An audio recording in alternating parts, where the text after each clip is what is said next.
Madam President, this statement was made in consultation with the Transgender Network of Liberia and with Legal Association Liberia.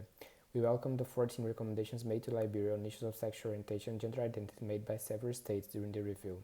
However, we regret the fact that the government of Liberia noted all the recommendations regarding the human rights of LGBT persons.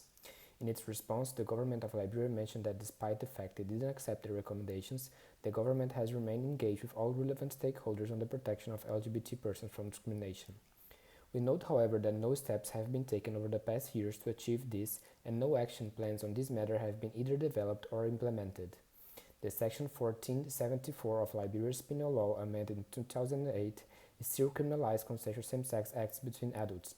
Criminalizing this conduct, even when laws are not enforced, exposes LGBT persons to discrimination, abuse, and human rights violation by turning them into criminals and tainting them in the public eye. Furthermore, the LGBT community and persons living with HIV still face major obstacles to access basic services, particularly health services, including sexual and reproductive health. The current COVID-19 pandemic has aggravated the situation, with these key populations lacking access to nutritional support and medication.